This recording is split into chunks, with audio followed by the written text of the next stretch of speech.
Yang ketiga, golongan halusinogen menimbulkan efek halusinasi yang bersifat merubah perasaan dan pikiran. Nah, di sini biasanya kalau ada orang mabuk, dia berhalusinasi, dia nggak sadar diri. Ya, saya pernah ketemu orang di jalan lagi mabuk, tiba-tiba ngedekatin saya, ngajak berantem. Ya, saya kan nggak tahu. Oh, ini pasti lagi mabuk, karena mereka itu halusinasi dan tidak namanya hilang pikirannya. Oke, next. Jenis-jenis narkoba dan gejala hilang pikiran dan lain sebagainya. Next. Nah, contohnya Ibrahim. ada hash, hash yang seperti itu, kokain seperti itu, bentuknya kayak serbuk kokain, terus heroin, opium, LSD, nikotin. Nah, nikotin itu membuat kita ketergantungan seperti Ya beli rokok. minumnya nanti aja wis. Di dalam rokok terdapat nikotin. Soalnya di habis-habis Itu kan minum pengaruhnya semakin besar, ya kan berarti minumnya bagus ya. kalian semakin ketergantungan. Tunggu apa ya namanya? Aku masih gede. Siji. Yang pertama adalah opium. Opium itu terdiri dari heroin dan Ya morfin. wis ya. Abi hai. Berasal dari kata opium dari bunga opium. Nah, Berantakan. bunga opium Kita dapat uang. Taruh di kayak gini. segala hal itu pasti ada karena dibuat seperti ini, dibuat dari morfin, kodein, dan heroin. Itu kan sebenarnya sebagian dari obat-obatan ini atau zat-zat lainnya itu untuk hal kesehatan, tetapi dipersalahgunakan oleh sebagian orang. Opium digunakan berabad-abad sebagai penghilang rasa sakit. Nah, kalau orang dioperasi itu pasti dibius, ya Pak? Ya, dibius ya. Bisa pakai opium. Jadi opium itu dari bunga opium untuk namanya kesehatan atau biasa disebutnya bius, menghilang rasa sakit. Oke, itu gejala-gejalanya yang ditimbulkan dari penggunaan opium. Next. Makanan sih apa sih? Opium biasanya dihisap hidungnya.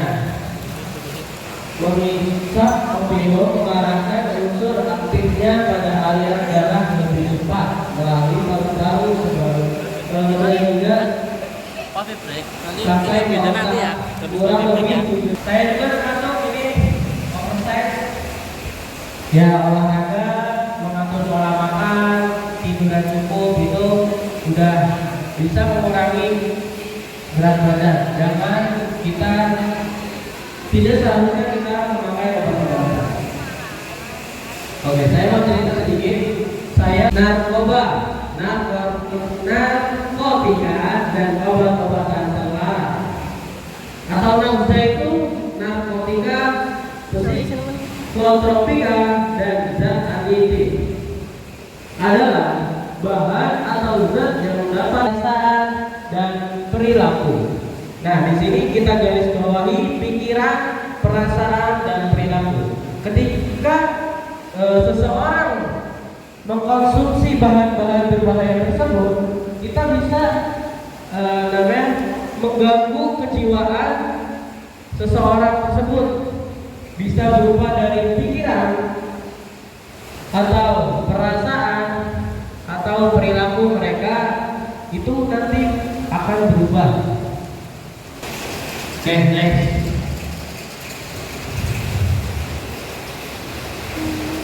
Nah, ini dijabarin lagi. Saya bacakan ya. Narkotika adalah zat atau obat yang berasal dari tanaman atau semi sintetis maupun sintetis yang dapat menurunkan kesadaran atau hilangnya rasa atau menimbulkan ketergantungan.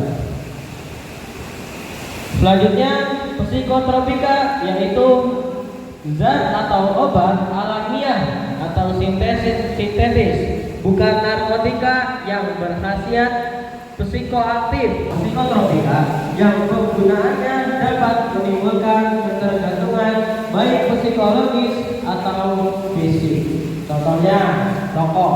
Nah, yang paling gampang itu. Di dalam rokok itu ada zat aditif yang dimana ketika kita menghirup itu kita bisa ketergantungan. Jadi ketika coba deh teman kalian ada yang merokok, ada ya? Ketika nggak lagi merokok dan lagi pengen, dia biasanya ngapain? Bilangnya apa? Asam ya, asam ya. Itu karena apa? Dia itu sudah ketergantungan oleh yang namanya zat adiktif. Jadi ya kalau memang kita misal namanya perokok itu membantu, itu biasanya bahasa seputar narkoba istilah. Terus ada kok itu kokain. Nanti kita bahas kokain itu apa dan sebagainya. Banyak sih, banyak. Teman-teman bisa lihat nanti setelah materi dikirimkan filenya ya. Oke, next. Kamu punya aja dia? Punya. Udah. Mau foto sama saya? Foto sama saya, foto sama saya. Ini foto atau video? Foto. Satu dua. Oke udah.